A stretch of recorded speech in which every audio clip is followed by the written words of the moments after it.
Waandishi wa habari wametakiwa kutoa elimu kwa jamii juu ya utumiaji wa vituo vya afya, hasa wanapopata matatizo ya uharibifu wa mimba ili kuepukana na matatizo ya afya ya uzazi nchini. Akizungumza katika mafunzo ya siku 3 kwa waandishi wa habari yaliyoanza leo katika ukumbi wa kituo cha elimu mbadala Raha Leo mkoa wa Mjini, Mohamed Hemed kutoka taasisi ya Piro amesema lengo la mafunzo hayo ni kutoa uelewa kwa jamii juu ya kuvitumia ipasavyo vituo vya afya wakati wanapopatwa na matatizo ya uharibifu wa mimba, kama hapa anavyoeleza. Piro ni Popular Inspiring and Relief Organization. Ni taasisi ambayo inajihusisha na masuala ya utoaji wa elimu ya afya uzazi, lakini pia kuelimisha jamii juu ya masuala mazima na kuwawezesha vijana na wanawake na jamii kiujumla katika masuala ya afya, masuala ya kiuchumi, uongozi, lakini pia kwenye masuala ya mazingira na mabadiliko ya tabia nchi. Leo tupo hapa kwa ajili ya mafunzo haya ya kuwajengea uwezo waandishi wa habari kwa lengo la kuweza kufikisha elimu kwa jamii, namna ya kuweza kusaidia jamii kwa ajili ya kutumia vituo vya afya na huduma rafiki kwa vijana, lakini pia kuzitumia hospitali mbalimbali ambazo zinatoa huduma ya afya baada ya kuharibika kwa ujauzito.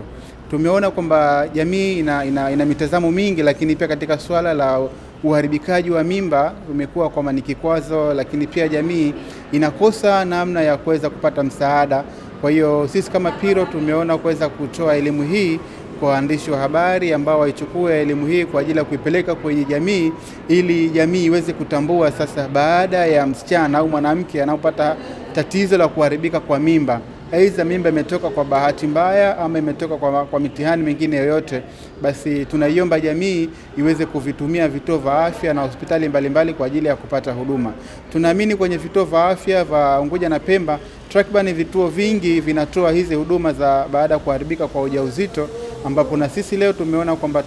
tuchukue hii fursa kwa ajili ya kutoa mafunzo kwa waandishi wa habari, ambao pia tumeona waandishi wa habari ni wadau wakubwa sana katika jamii, ambao pia wamekuwa wana mchango mkubwa kwa ajili ya kutoa elimu, kufanya vipindi vya mahojiano mbalimbali. Kwa hiyo tunaomba elimu hii pia iende kwa jamii, lakini pia wahusika waweze kupewa hii elimu namna ya kuweza kutumia vituo vya afya na hospitali pindipo tu wanapohisi kwamba kuna dalili ama viashiria vya kuharibika kwa mimba ama tayari mimba imeharibika. Lengo ni kuweza kwenda kupata huduma.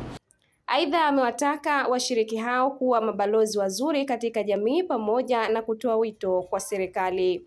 Wito wangu kwa jamii kuweza kuvitumia vituo vya afya pindi tu watakapoona kuna dalili yoyote ama kiashiria chochote cha kuharibika kwa mimba, ama kuwasaidia sasa wale ambao wamepata matatizo ya kuharibika kwa mimba. Lakini kwa upande wa serikali ni kuboresha sasa vile vituo vinavyotoa huduma rafiki kwa vijana ama vituo vya afya kiujumla, kuweka sasa zile dawa za kusafisha, kuweka masuala ya uzazi wa mpangilio, lakini pia kuweka wataalamu ambao wataweza kutusaidia sisi tunakimbilia haya matatizo. Lakini pia swala jingine ni kwa wanaume wenzangu kama mimi ambao wanaishi na wenza wao, ni kuitumia hii nafasi kwa kuelimisha wenza wao, lakini pia kuwasaidia wanawake ambao wamekabiliwa na tatizo la kuharibika kwa mimba. Wakizungumza kwa nyakati tofauti, washiriki wa mafunzo hayo walikuwa na haya ya kusema.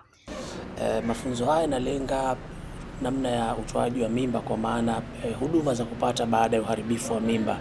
ikiwa imetoka kwa bahati mbaya ama ni kwa kukusudia manake. Sasa mara baada ya kufanyika kwa hali hiyo, ni namna gani tunaweza kumsaidia msichana ama mwanamke ambaye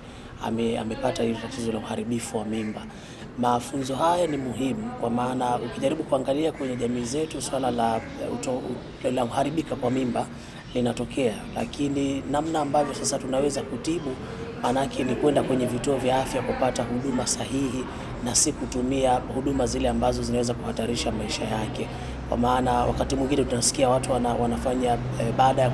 kuharibika kwa mimba anatumia mitishamba katika kuona namna ya kujisafisha, jambo ambalo linaweza likasababisha hatari kwenye mfumo wa afya yake. Kwa hiyo ni muhimu kutumia vituo vya afya ili kuhakikisha kwamba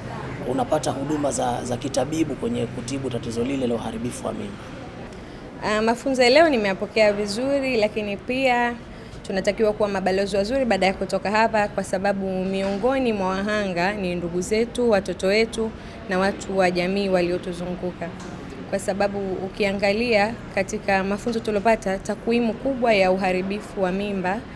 yani imetoka kutoka East Africa mpaka kuwa ni Tanzania peke yake. Manake kwa sisi ni wahanga wakubwa Tanzania wa uharibifu wa mimba. Kwanza mimi kiupande wangu nitatoa elimu kwa wasichana na wanawake, kwanza kupunguza na kujua athari za uharibifu wa mimba, kwa sababu ili kushusha hii idadi ni lazima watu wawe na elimu sahihi ya madhara, athari pia na faida, kwa sababu wasipokuwa na elimu sahihi manake ndio tutakuwa na ongezeko kubwa la hizo unsafe abortion au uharibifu wa mimba ambao usio salama, kwa sababu sio kila uharibifu wa mimba ni kwa hauna sababu au mtu anaharibu mimba kwa matakwa yake. Wengine ni kwa sababu ya afya, wengine akiwa labda na hiyo mimba inaweza ikamsababishia madhara, au wengine wanapata mind disturbance, lakini wapo wengine ambao ni wanatoa tu kwa matakwa yao. Kwa hiyo tutajitahidi kutoa elimu na tutakuwa ambassadors wazuri huko mitaani. Na tunajua kwamba katika jamii kuna baadhi yao wanaharibu mimba, lakini baadaye wanakaa tu ndani, hakuna sehemu yote ambayo wanakwenda ili kupatiwa ushauri. Hivyo tumefika hapa na alhamdulillah tumefika katika sehemu nzuri, tumepewa elimu vizuri na tutaishika kwa hapa tulipopata mpaka kuendelea, na pia tutazidi kutoa elimu kwa jamii ili kuwaelimisha zaidi kuhusiana na swala zima la uharibifu wa mimba, kwamba baada ya kuwa mtu tayari ashaharibu mimba aweze kufika katika kituo cha afya ili kuweza kupatiwa labda ushauri ama matibabu. Mtazamaji, hii ni Zantime, usisahau kusubscribe, kulike, kushare na kucomment.